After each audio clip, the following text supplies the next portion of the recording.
every year Dad would kill a pig to for meat for the winter. This particular year, the pig was big and it was fat. It was a heavy one. It was extra heavy. And Dad shot it with a 22, but it didn't phase it. He shot it again, and it didn't do a thing. And so he shot it the third time, and it still didn't do anything. So he took a sledgehammer, hit it on the head with a sledgehammer, and it didn't phase it at all. It's too much fat. And so he hit it again. And finally, Dad was getting pretty frustrated at about this time. The pig was walking around squealing, and so Dad got a butcher knife and cut its throat. And he cut it in such a way that it did bleed quite a bit. And we just had to wait, and finally the pig passed away. But that was just about did Dad in. He was a very sensitive man, and that bothered him an awful lot, and Dee remembers it. We would then string the pig up. We're down here at the barn now. This is the corral here. The barn, the big red barn, was here, and about right here was where the wagon would unload, and we would lift the hay up and pull it into the hayloft and fill the hayloft full of hay.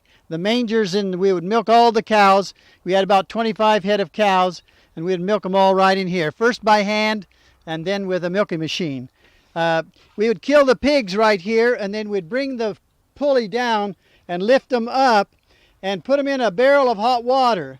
You remember that, Vaughn, that we would get a bonfire going? Well, actually, we used rubber tires, car tires, and would have them a framework of a 50-gallon barrel of water and the car tires under it, and would set the car tires on fire and get the water boiling.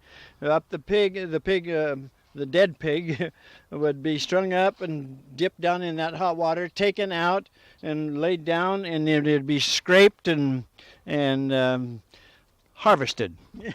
Cut up and put in the house, and all cut up. We used every part of the pig, including the brains. You remember that? Head cheese. We never liked it, but we ate it. Mom would mix it with eggs. I wouldn't eat it. Pickled feet? And pickled pig's feet. Okay, Floyd, you're going to come up and tell us about the unloading of the hay, because the haystack was right there.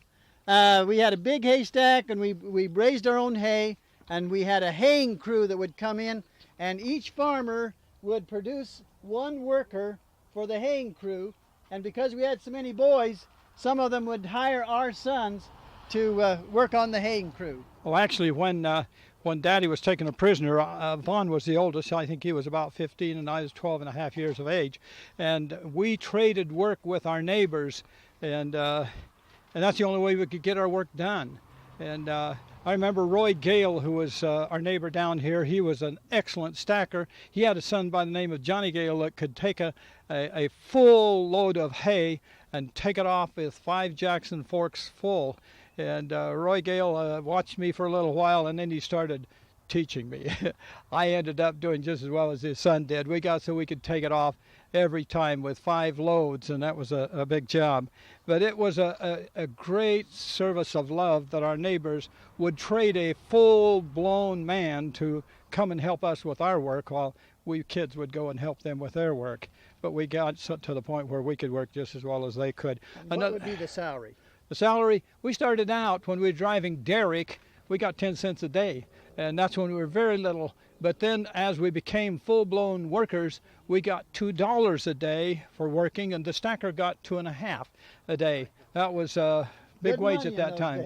But there was one time when we were putting up hay, and we had our hay put up, but the rain was threatening. It was Saturday night, and some of our neighbors didn't have their hay up, and I never will forget that Mom came to us and told us that she was going to have to ask us to do something that she normally would never ever do, and that is that she felt we needed to work on Sunday because we needed to reciprocate to our neighbors who were concerned about their hay being down and a rainstorm coming. We went and we worked all that Sunday, and I'm sure we missed were blessed church. for it. We missed church, and we did. The only other time I missed church is I told you earlier in this event. We did grain, a lot of wheat and some barley. but we would shock the wheat. You remember we'd go out in the fields and shock the wheat and let it dry. And we'd also have threshing crews coming in the same way we did the haying crews. And they would come in their wagon loads. And wasn't it Mr. Watkins? Yeah. Old Mr. Watkins had the only real big threshing machine in the valley, and he went from farm to farm with his threshing machine. He had a great big steam engine that would drive that thresher, and he had the reputation that no one would ever stop his steam engine. It was too strong for anyone to stop. Floyd and I were just kids. I was probably 12 and Floyd was probably 13 and a half. And we drove up to the hopper of the thresher at the same time, loaded with our bundles of wheat. And we had little bundle forks. A bundle fork had 3 little tines. It was small. It was a small fork. And we got so that we would put the string of one bundle into one tine, the outside of the one tine, and another string of the next bundle in the other tine, and we'd throw 2 bundles into the hopper at the same time.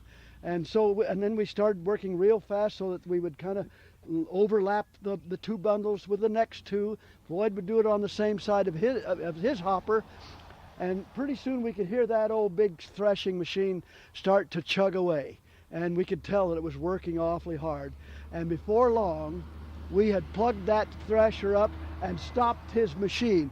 I never forget him. He'd be sleeping off to the side of his big machine in the shade, and when he heard that thing starting to chug, he woke up. When he saw that it was really chugging, he got up and started to look, and he could see that he was going to lose that machine.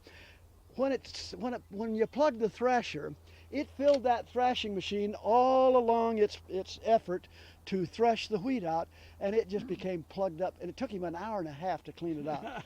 Floyd and I really did him in that day. That's the first time that he'd ever Never had it plugged before. I was throwing bundles of grain into his thresher the same way, and just as fast as I could throw them. And while I was doing it, the tines of my fork came off of the handle, and I nearly jumped onto the conveyor belt to grab them, but I figured, well, that'd be a foolish thing to do. And so I watched those tines go in through the thresher, and it really made a racket, and so Watkins had to turn it off to dig out those tines. I don't remember that. I have a story here from Jay that he submitted I'd like to read. It's called Our Stack Apartment. It's about the straw pile that was right here above the corrals. There was a big straw pile every year that we had from the threshing of the grain.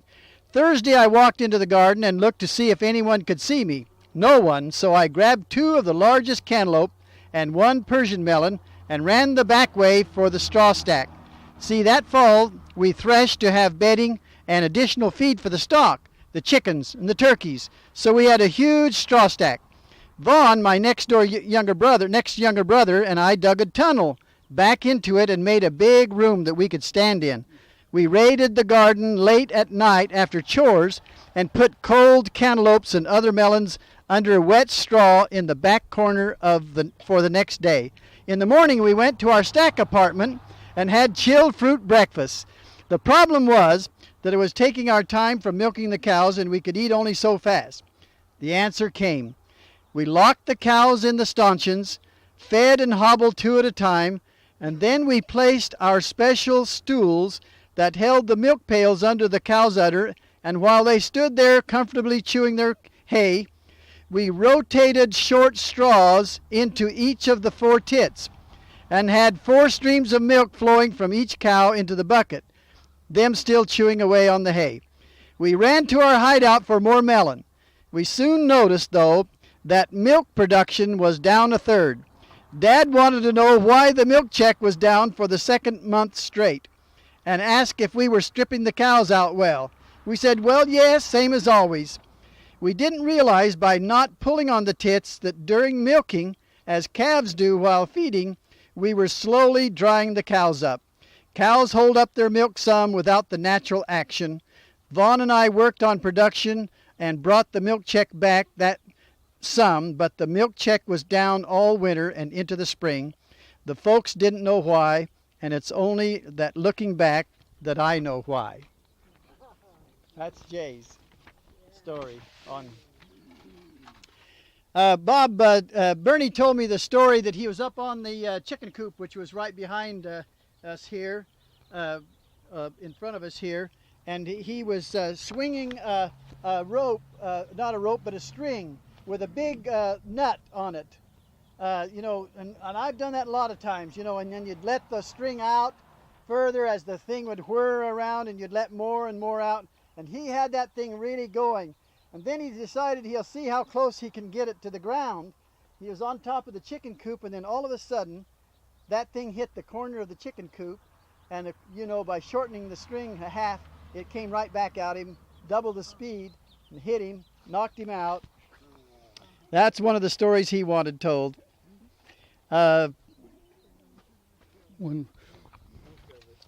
Also on top of that chicken coop, Jay and I were nailing some boards on the roof. These boards we'd got from the PFE, and we were nailing them. And Mom come around about that time and stood down there on the ground watching us. And pretty soon she climbed up the ladder and said, "Son, give me that hammer." Well, I gave her my hammer, and she took a nail, and sunk it, an 8-penny nail, sunk it in 3 strokes. And then she said, "You boys swing a hammer like an old woman." Now, so she was damned old woman. And anyway, then she turned and walked away because she had to quit while she was still ahead. I have a couple of experiences that I want to share about Cleo. You know, Mom had to work every day, and Dad was in prison camp, and I must have been around 3 or 4.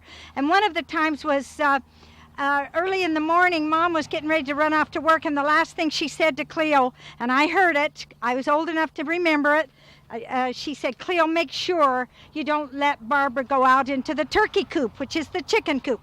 And so I remembered that, and I didn't know why she said that. And so after Mom left and I got dressed, I ran right out to the turkey coop, and I saw all these little tiny baby turkeys, and they were just adorable. And I thought, oh, I just got to get in and hold one of those. So I went inside, and instantly I was attacked by the hen turkey, and I was laying on the ground. I was screaming, I was rolling, and I could not defend myself. Cleo came out to the chicken coop and rescued me. Then another time I went up into this garage, and this garage was not anything like this. It was just an open front, and I went into I was dressed in red that day, and it was really a tiny little thing, and this bull got out of the pen, and it come running after me. I ran into the garage, and the bull came right up to the face of the garage and was bellowing and pawing his hoofs into the ground, and just stood there and watched me. Dad had a workbench at the side in the garage, and I climbed up on that and was just screaming bloody murder, and Cleo came to my rescue there. Chased the bull off. We had the old chicken coop right up here, and Bill and Bob and I were playing with a tomato can of gasoline. We lit it on fire, and it was burning pretty briskly, and we were kind of out of sight of the house. But Bob got scared, and he went to blow the gasoline fire out, and blew the gas and fire right into my face, and so my face was on fire. And I ran down here and dived into the cow tank and put it out. It caused the skin in my upper eyelids to sag down, and it was never corrected until I went in the Navy, and the Navy doctors corrected it by taking some of the skin off. When the doctors was doing that, they didn't put me clear to sleep, but they just kind of deadened it.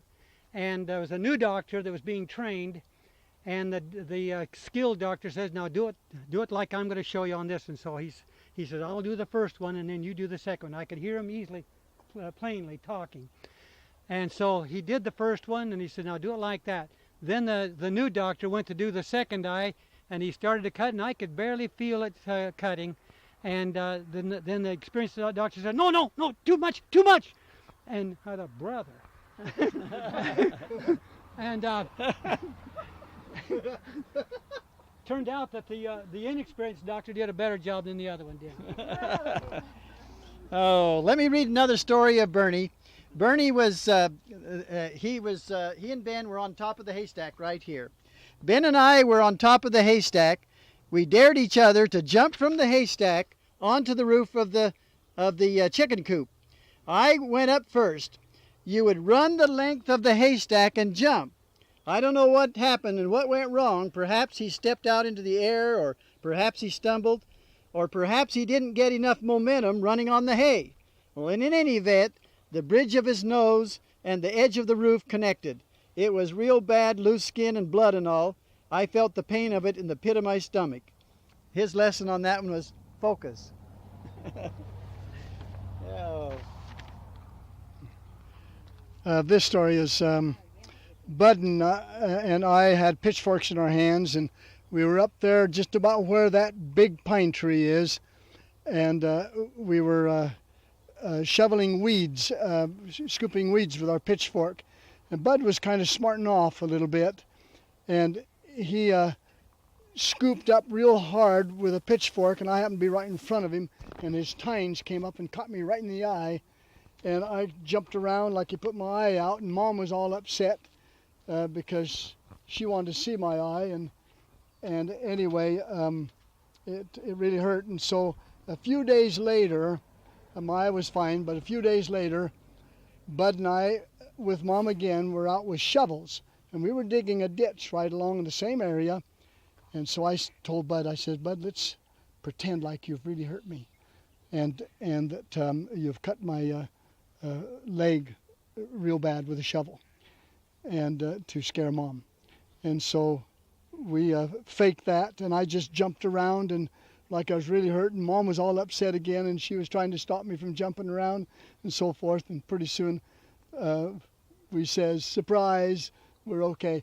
And that made Mom so upset, she chased us all over there trying to catch us to get even with us. You know, I think I'm in the middle of a bunch of hellions. We're just telling the bad things. When I was about 11 or 12 years old, King and Queen had got out somehow, and they were on this side of the corral, drinking water out of the tank from this side. And I ran down These are our team of horses, King and Queen.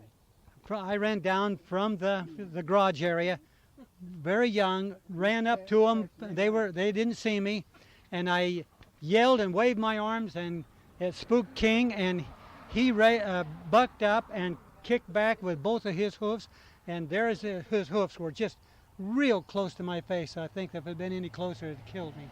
Well, you were also trying to get him in the upper pasture. You need to tell that. Okay. When I was about 10 years old, the two horses got out of the pasture into the alfalfa field. Mom, seeing that they could founder, asked me to run out there and drive them back into the pasture.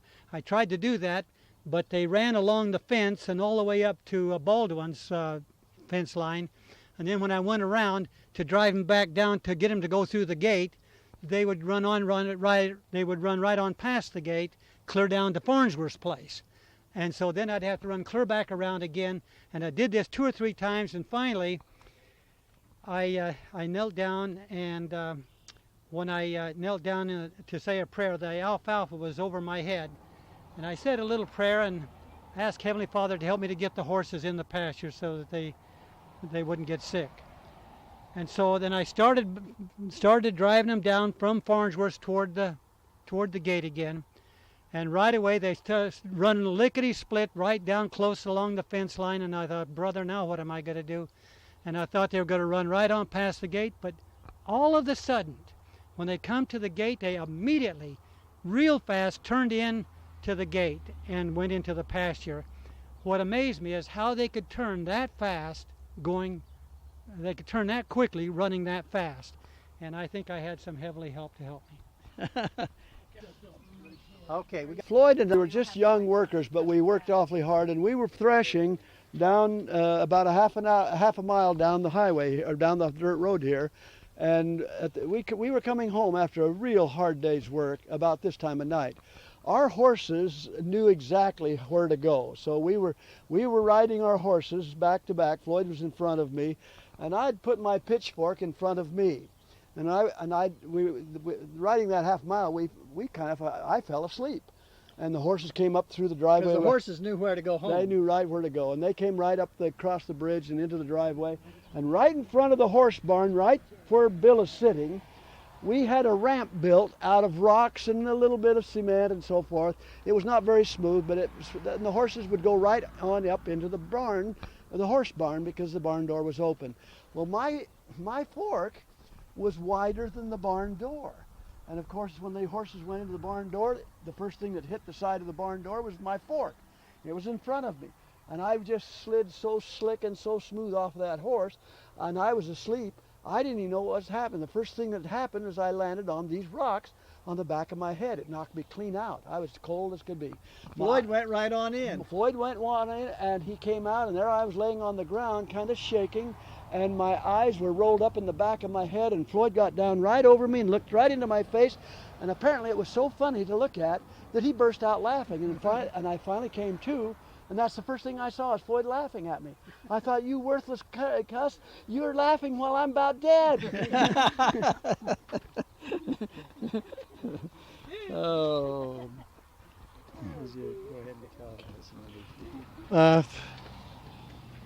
At this time, Mom was right over here by the grapes, doing something there by the fence. Dad was right here in front of the horse barn, right here harnessing Bolly. And I was up there in front of the chicken coop, drowning out those little hornets that dig holes in the ground. And I had a little jar of water, and I was drowning them out, enjoying myself. And all at once, while I was doing that, I heard a piercing yell from Dad back here. I looked down there, and Dad was on the ground holding his leg.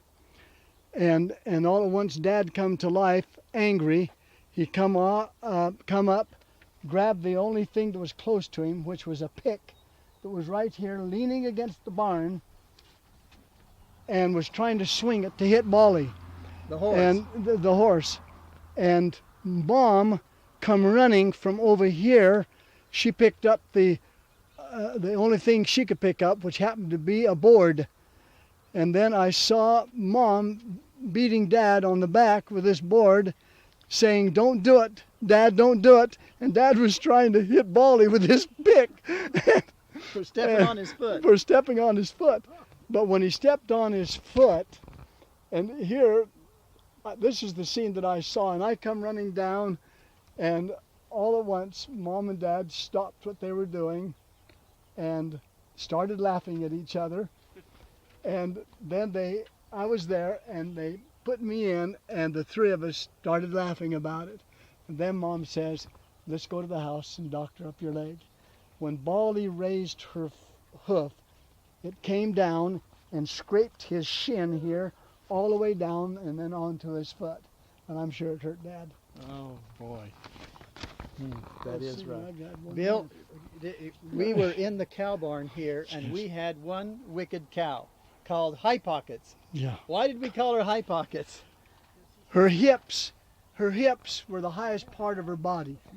The hips of her back were way high, and so we just called her udder was high real pack. And her hind legs were longer than any legs in the barn.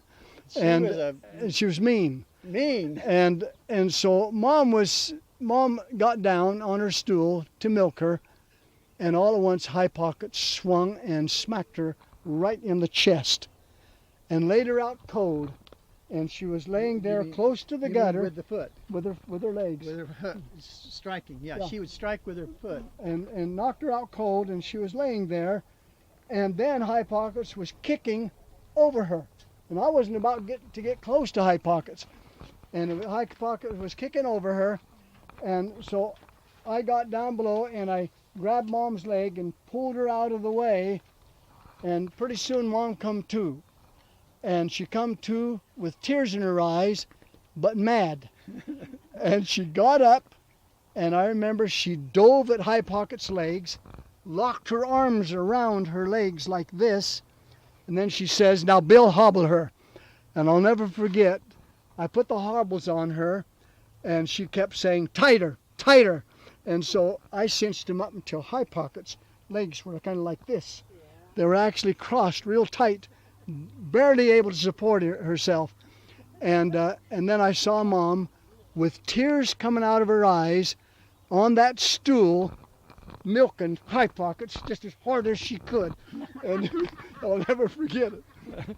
I have one that Bernie wants to have read on High Pockets.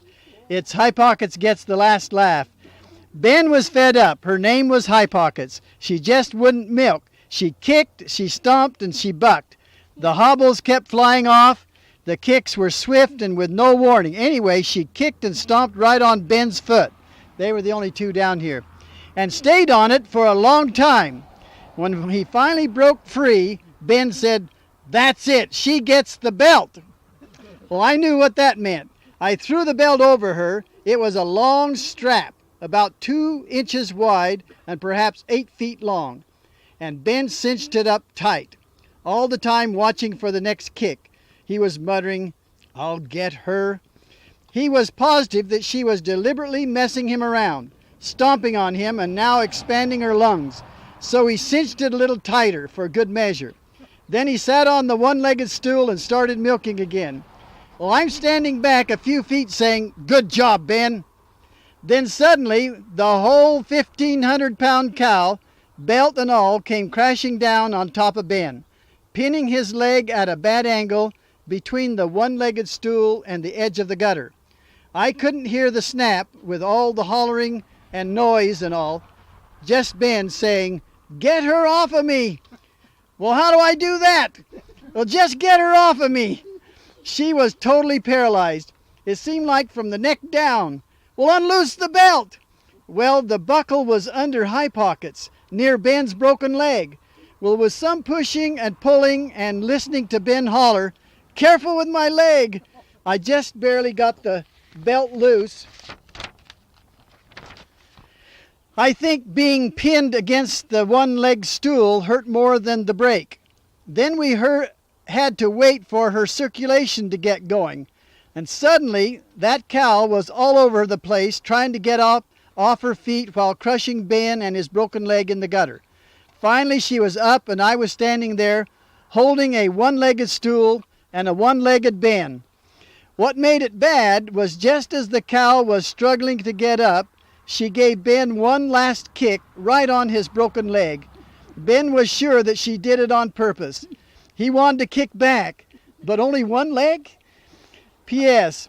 A week or two later, Ben went to New York when Mom and a few of us went to go to Mothers of the Year convention. Ben was wearing a big cast and on crutches, and now you know the rest of that story. In fact, the broken leg stopped Ben from climbing with Bob and me to the top of the Washington Monument one step at a time, something like 574 steps, because Bob counted them. So anyway, the lesson he put on that one is don't string your bow too tight because something would snap. That's on High Pockets. There was one other cow by the name of Biddy. Biddy was a cow that her udder was about 2 inches from the ground, and her tail was always dragging the ground, so she was always messy, always dirty. And Biddy would like to eat real green grass or green hay. And one of these particular mornings, as we was getting ready to go to seminary, Floyd happened to be standing right behind Biddy. And Biddy had been eating some green hay. And Biddy had a habit of, when she would feed on this dry hay, she'd get some stuck in her throat and she'd go, and she happened to be going to the bathroom at the time, right when she was doing that, and Floyd was standing right behind her, and he shot Floyd. Biddy shot Floyd right in the chest with a whole load of manure, and the manure came down and it made Floyd mad. And the target usually for a cow was the tail. if the cow done something wrong. And I remember Floyd grabbed Biddy's tail and yanked it several times in several different ways to pay her back. Okay, Ronald, you're going to talk about the electric fence just a little bit. Oh, that was a fun thing. We had the pasture just outside the barnyard here, and that's where the cows and the horses would be, and they would constantly break through the fence. So we finally put up an electric fence, and of course the controls of the electric fence were right here. It was right here in the cow barn. It was in the cow barn. Yeah, it was just barely in the cow barn inside the front door. And we had a strainer where we would strain the milk into the milk cans. Through a pad. It was a strainer, a cotton pad.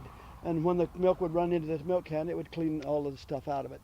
Well, anyway, we'd take at the end of the milking, we'd take that strainer pad and we'd just toss it to the cats. And the cats would not only suck the milk out, but they'd swallow that cotton pad clear down. And they'd eat it all.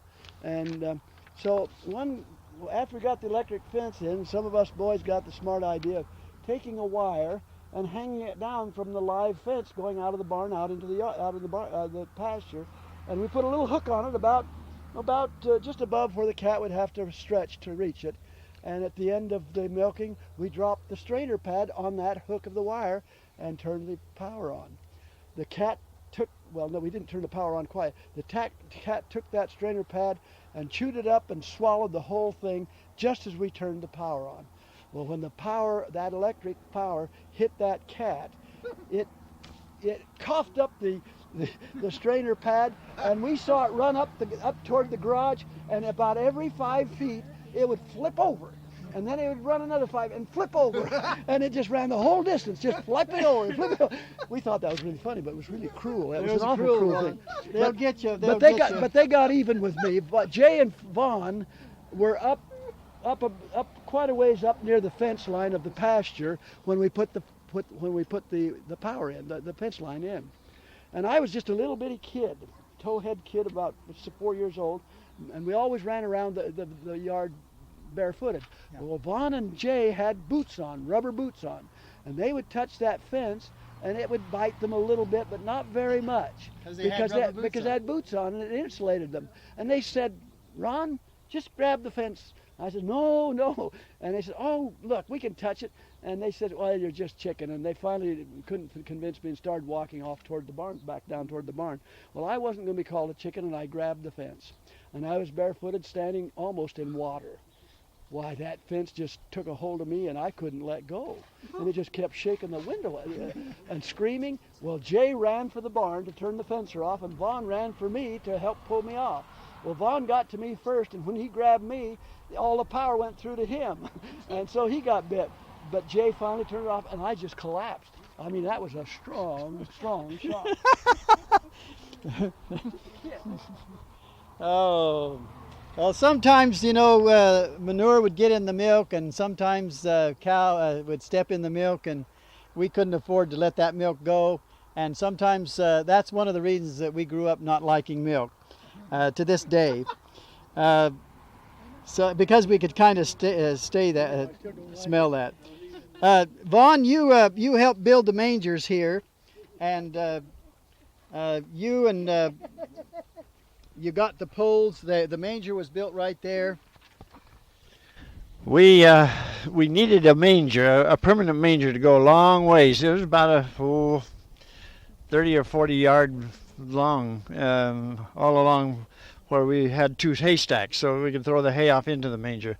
We needed a good, strong manger, so Mom sent us up in the mountains with a trailer, open-end trailer with wheels, and we used as the tongue of the trailer one of the poles.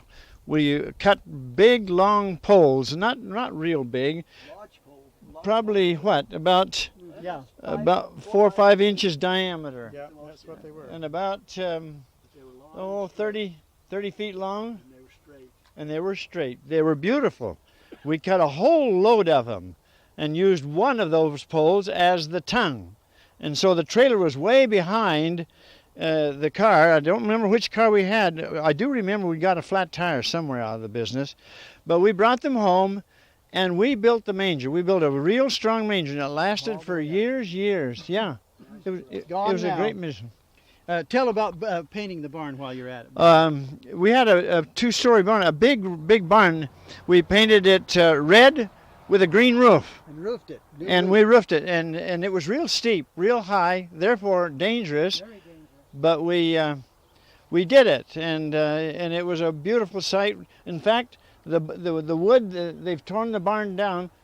Now, that's red paint right here. I'll bet. But the barn wood is back there. The barn wood, well, we found some barn wood back there with red paint on it. But that was the color of the paint right there. We would have, we'd have barn dances here. Oh, yeah, that was a big item, barn dances every Friday night. Crowds of young people would come out, and Mom would cater them with refreshments, but we'd go in the barn and climb up the ladder to the hayloft, and Donna and I and the boys would sweep it all out and clean it, and over any holes we'd put some tin can lids. Can lids and nail them down so that it would be safe. And we had good music, and we danced and danced and danced. Had barn dances. We had watermelon in the tank right there. Those dances were very, very popular. Yeah. Very popular. Barn dances at the Packards became very popular.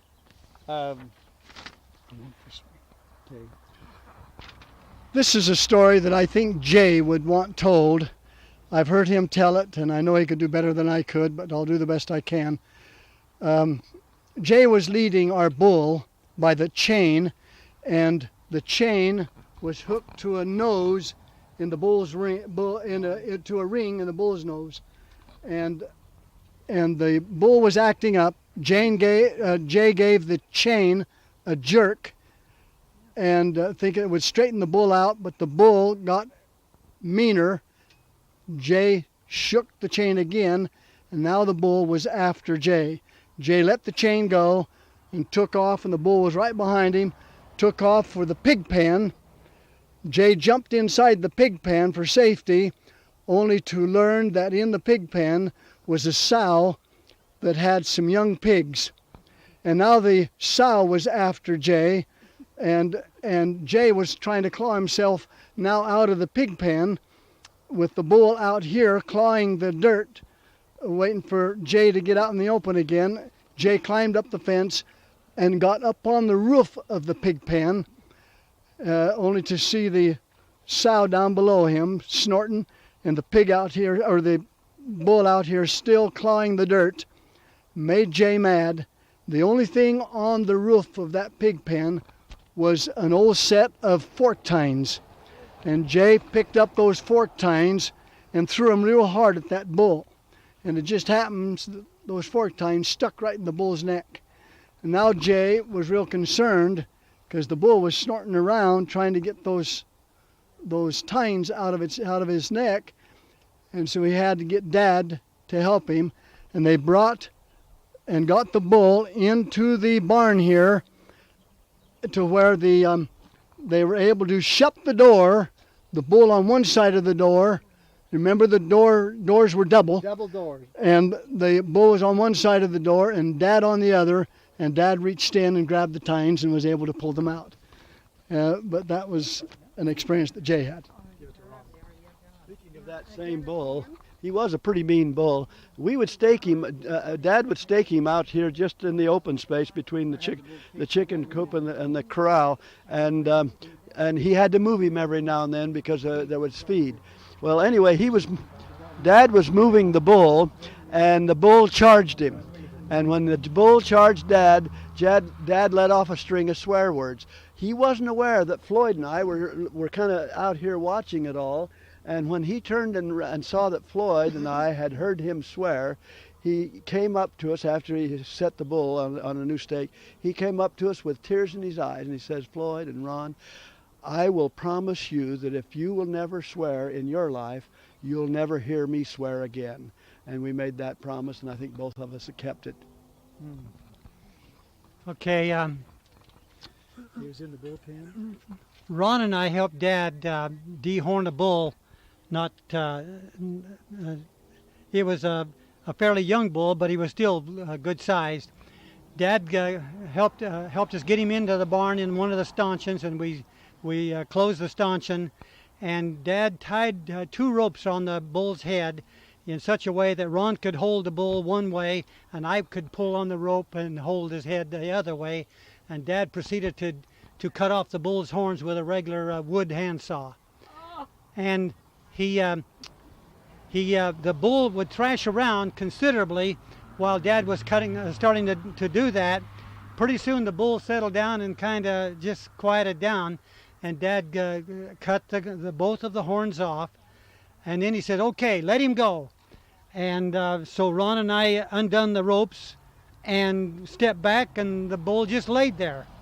He didn't move. He didn't do anything. And Ron looked at him. He says, "He's dead. He's not breathing. We've killed him." And Dad began to feel really bad, and we had strangled him.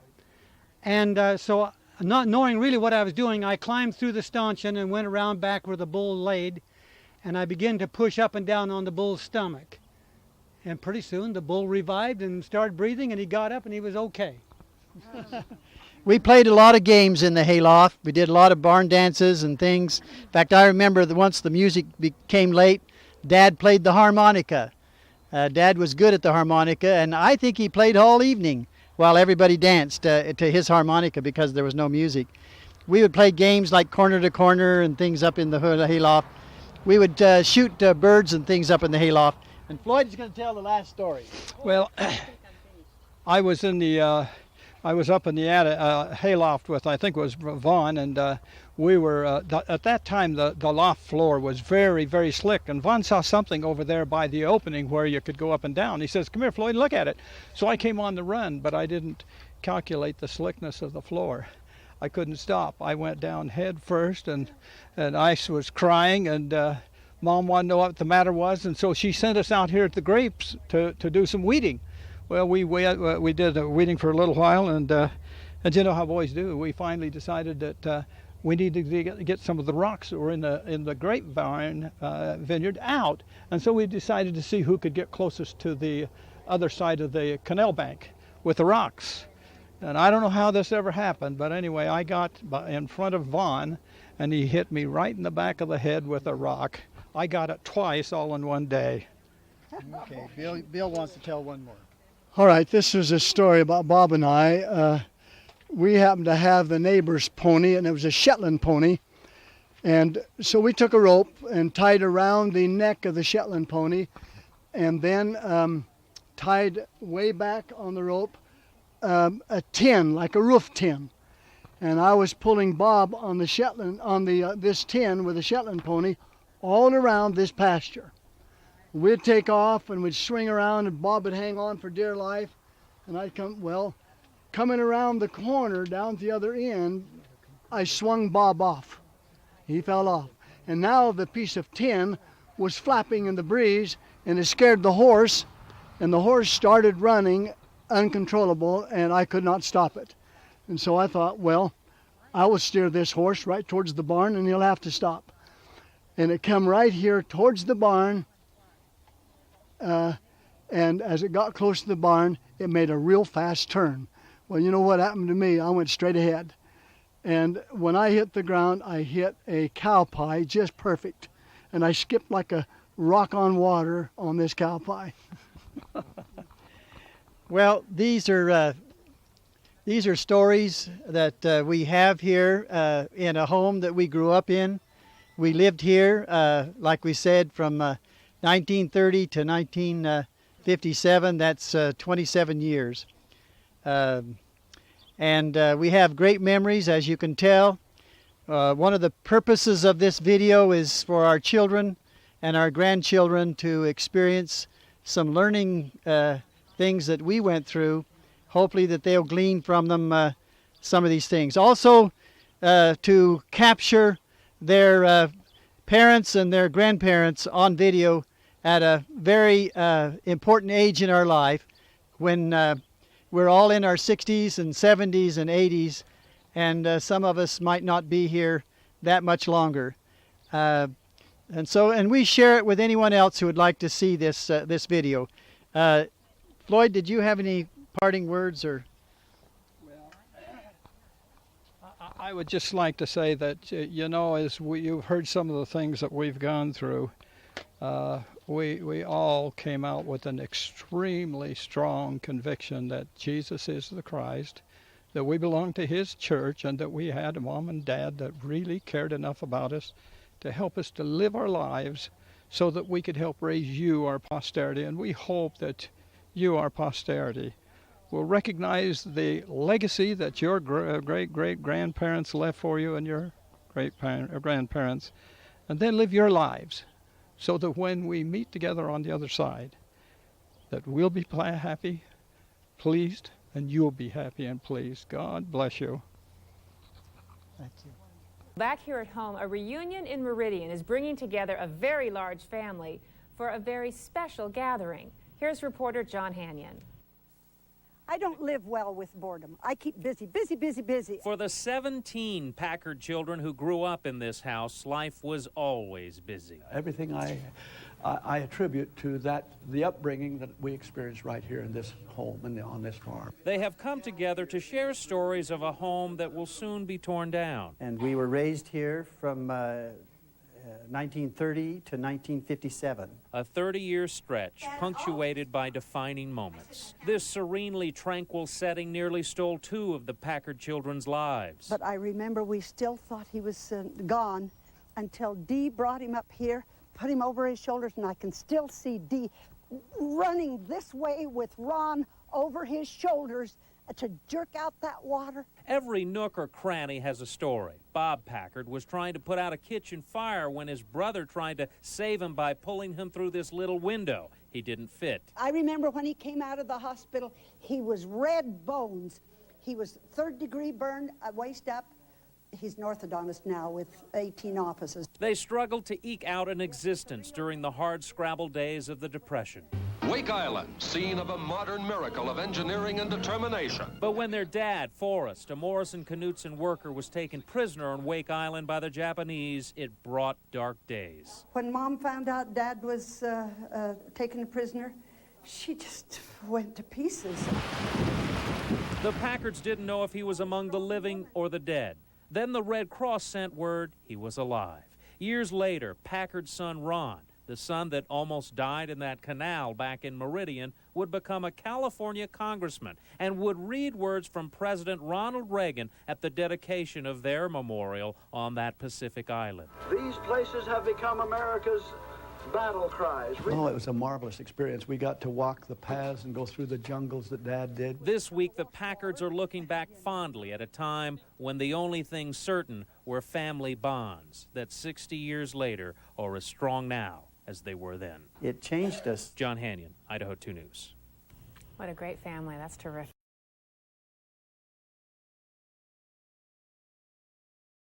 Hi, I'm Bud. Joanne and I are here with Denzel at the place where the old farmhouse used to stand. As you can see, it's destroyed. It's gone. It is now September the 8th, 2004, and it was planned by the Prathers to have the house destroyed with the Meridian Fire Department as an exercise in training. But because of asbestos in the house, they couldn't destroy it that way, so the Prathers hired a firm that had a huge backhoe or a shovel that moved around on crawlers. With this large, powerful machine, it tore the house down in short order. The day after they tore the house down with this huge machine, Joanne and I came out here, and I took some pictures of the machine and of the disposition of the remains of the house, the foundation, and so forth. And I'm going to give these pictures to Denzel. A few days after they tore the house down, then the same machine was used to tear up the foundation and the foundation of the barn, the cistern, the top, and then it was all kind of graded over and filled in. And as you can see, everything is gone. There's no semblance of a house having been here. As I give these pictures to Denzel, it brings to close an era that had a profound effect upon all of the posterity of Forrest and Esther Packard. I myself lived here from the very beginning of my birth for the first 23 years of my life. So it has had a major effect on the way I was brought up and the way I am today. And I'm sure I speak for all of my brothers and sisters the same. I want to take this opportunity to thank Mr. and Mrs. Prather for letting us come here and having them open up this old house so that we could go in and do this videotaping. We appreciate them for that, and also for the artifacts and the keepsakes that they allowed us to take with us and to keep. We appreciate that very much. I want to take this opportunity on behalf of the family to thank Denzel for the outstanding way that he has done this videotaping for us, and for his honorable way and the way he's handled this. Denzel, I now give you these pictures, which brings to close this wonderful era of the Packard family home. Thank you. Across the evening sky, all the birds are leaving,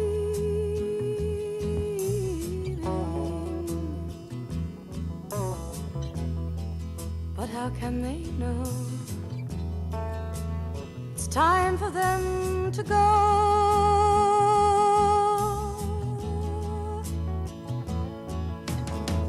Before the winter fire, I will still be dreaming.